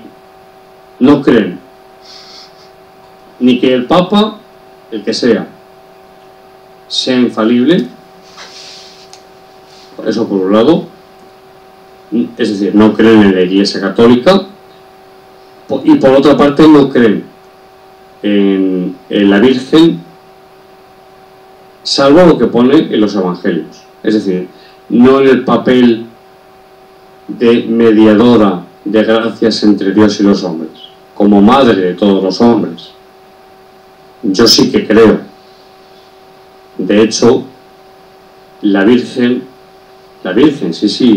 María, que solamente hay una, aunque se ha presentado en múltiples advocaciones, en los exorcismos, tiene un poder impresionante. Lo tiene. San Bernardo decía: María, terror de los demonios. En Ilfurt, Alsacia, hablamos de entre 1860 y 1865, si no recuerdo mal, uno de los casos más documentados por la cantidad de testigos, los niños endemoniados de Ilfurt.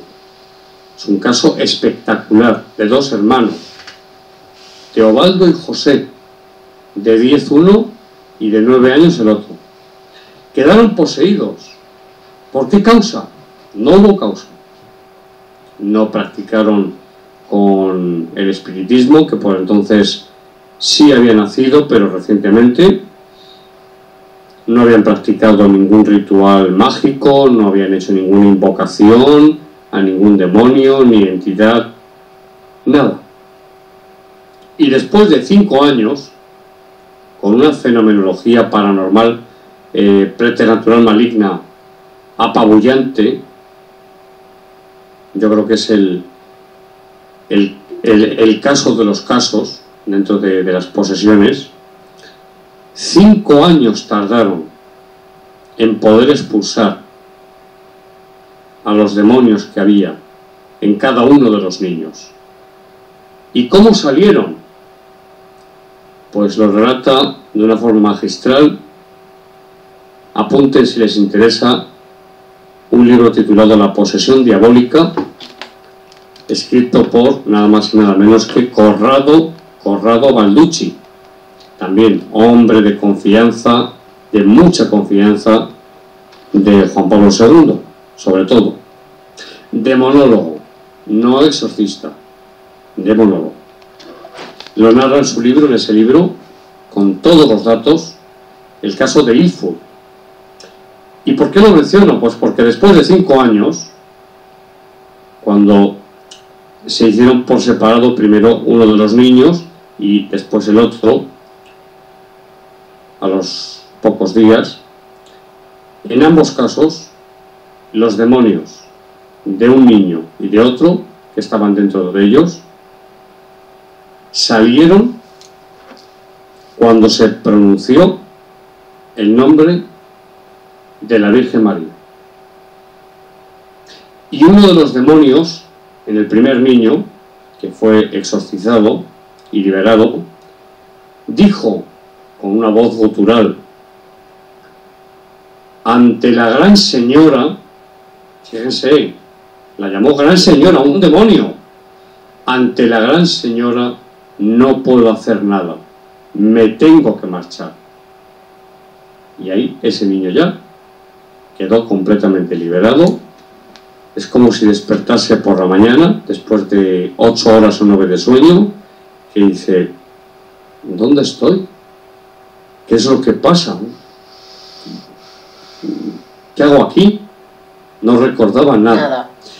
Era, en ambos casos, en el segundo niño igual, lo mismo, ante el nombre de la Virgen. Fue una posesión mayor, ya que hay diferentes grados de posesión. Cuando un demonio o varios se meten dentro de una persona, hay, como digo, unos grados en los que la persona es más o menos consciente de la realidad. Hay personas que, nos dicen los exorcistas, hay personas que están poseídas y que perfectamente pueden rezar o entrar en una iglesia. Pero claro, aquí estamos hablando de una posesión inicial, habitualmente, una posesión menor, que yo llamo,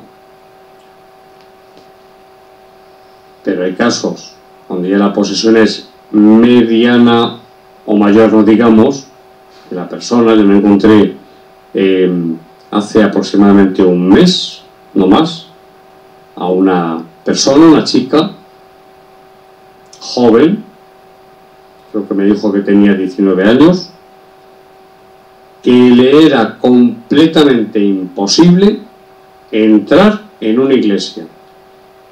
Y, pero bueno, ¿qué es lo que te pasa? No era fobia a la Iglesia Católica, no había antecedentes de ningún tipo, no le había pasado nada con ningún sacerdote ni monja. Dice, mira, es que entro a una iglesia y es que me pongo malísima, pero malísima. Me mareo, empiezo a tiritar, siento odio, quiero gritar. Bueno, unas cosas, una serie de signos, de síntomas, que yo lógicamente no le dije lo que yo estaba pensando para no asustarla. Le di una tarjeta, le dije que me escribiera un mail a mi mail personal, no el de la página web, al personal, y que yo la pondría en contacto con un exorcista para que la viera. Porque eso es fobia religiosa. Ahí estamos.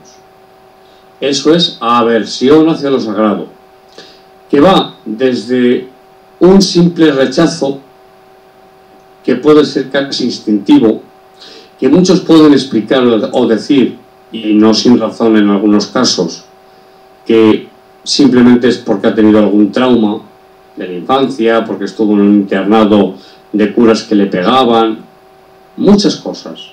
Pero cuando no es explicable, va desde eso, desde un rechazo hacia una imagen de Jesús, por ejemplo,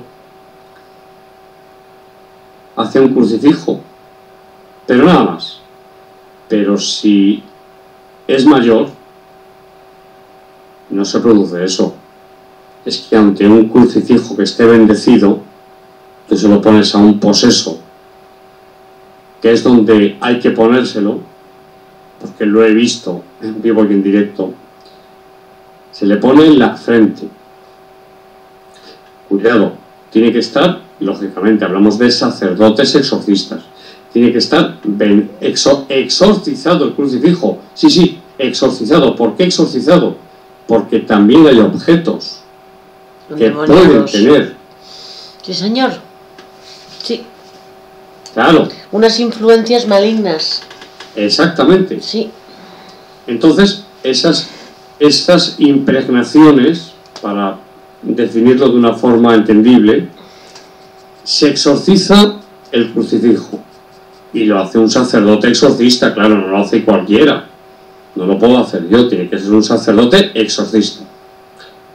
Y después de exorcizarlo, bendecirlo. Pero no, bendecirlo no quiere decir en el nombre del Padre, del Hijo y del Espíritu Santo, amén. No, no, no, no, no. No nos confundamos.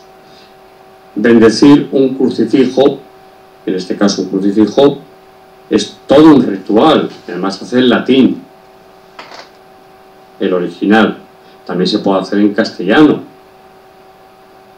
Pero primero exorcizar y después bendecir. Y ese crucifijo se le coloca al supuesto posesor en la frente. Y como esté,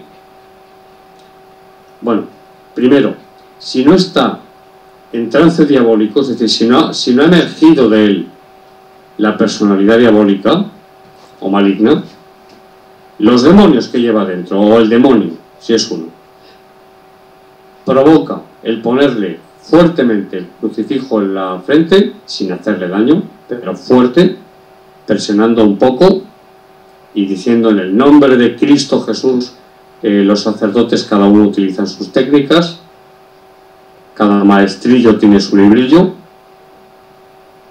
Emerge en ese momento la furia de algo que hay dentro de la persona y que ante el contacto con el crucifijo sale como un toro violentísimo. Esto ocurre. Y no digamos cuando ya ha emergido la personalidad diabólica, se está manifestando el demonio o los demonios a través de una persona y se le coloca el crucifijo. ¿Para qué? Pues sencillamente para atormentar, no a la persona, porque no es la persona la que sufre, es el demonio o los demonios que hay dentro, que no soportan un crucifijo exorcizado y bendecido.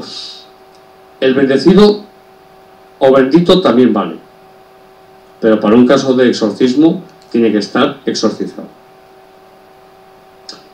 ¿Cuántas cosas, Emi? ¿Cuántas cosas? Me parece Estoy a tu disposición. Me parece que tú y yo tendremos que volver a hablar, ¿eh? Más de una y otra y otra. Y qué pena no poderte ver. La próxima, pídele a tu sobrina, me has comentado, que te la preste. Sí, a mi sobrina, sí, la webcam, sí, sí. Que te la preste, Santi. Lo haré. Pues con mucho gusto. Ahora vamos a cortar, esperemos a Dios, le pido que haya salido bien. A pesar de las interrupciones que hemos tenido, gajes del oficio, tú tienes más tablas que yo en esto. Bueno, esto ocurre. Luego, además cuando se habla de esto, ¿eh? Bueno, es que curiosamente, claro, que ahora llamar aquí cuando ya había avisado que tenía la entrevista, pero bueno, paciencia, claro. ¿No? Paciencia. Es que no nos olvidemos de esto, Emi. Y queridos amigos que estáis escuchando, que están escuchando, para los mayores que están escuchando ahí todo lo que hemos dicho. No obsesión. Si hay sintomatología o signos, primero medicina, en todas sus vertientes que he mencionado. Y si después de todo eso no hay explicación, a un sacerdote exorcista de la diócesis que le corresponda a usted. Independientemente que usted no cree en la iglesia, me da igual. No importa. Buen mensaje. No importa que usted no crea en la iglesia. Es independiente. El exorcismo es un ritual que no pertenece en sí a la Iglesia Católica en cuanto a que es rezar, como ha dicho más de una vez el padre Fortea, a quien tengo también el placer de conocer personalmente, es rezar con las manos impuestas en la cabeza, como hacían los primitivos, el cristianismo primitivo, los primeros cristianos.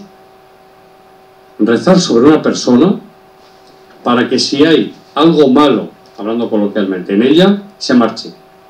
Esto es el exorcismo. Claro, luego se sigue un ritual, que es el ritual romano, reformado, por cierto, dicen los analistas, muy mal reformado, que se cambió, el de 1614, y que dicen los exorcistas actuales que ha perdido fuerza, con ese cambio que se hizo hace unos años. Pero da igual. Mi mensaje es todo lo que han escuchado, lo que estoy diciendo ahora, y los hay, quiero decir. No me pregunten, o pregúnteme si quiere, pero yo les responderé lo que he respondido a Amy. ¿Qué es el demonio o el diablo? Porque estoy en periodo de reflexión sobre el tema, desde hace tiempo ya, de seria y profunda reflexión, pero lo que sí puedo asegurar, y es una convicción personal, es que, por diferentes razones que ya he expuesto en esta entrevista, existe lo que llamamos demonio y existe lo que llamamos demonios. En definitiva, espíritus malignos. Con un jefe, digámoslo así coloquialmente, pero que no es un opuesto a Dios. Dios no tiene opuestos. Bravo, Santi.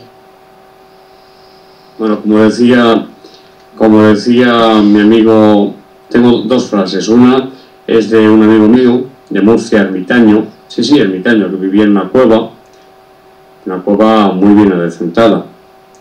Decía, la gloria para Dios. Yo le decía, ¿cómo predicas, José Manuel? ¿Cómo te escucha la gente por la calle? ¿Cómo se para la gente donde estábamos en el malecón, en Murcia, en el parque? ¿Cómo se paraba la gente a escucharle? Y él siempre, para que no entrase en él el orgullo, la soberbia, decía, me parece muy bien, hermano, me decía, me parece muy bien, era muy elocuente, pero la gloria para Dios, perfecto. Y Vicente Torres, que era también una persona que imponía manos, que sanaba, era un gran ser humano, un hombre cultísimo, que falleció desgraciadamente hace ya unos años, tenía un problema cardíaco, pues él decía, las medallas para el de arriba. Cuando él conseguía curar o sanar a alguien de un dolor, de lo que fuera, él decía, las medallas para el de arriba, es decir, para Dios.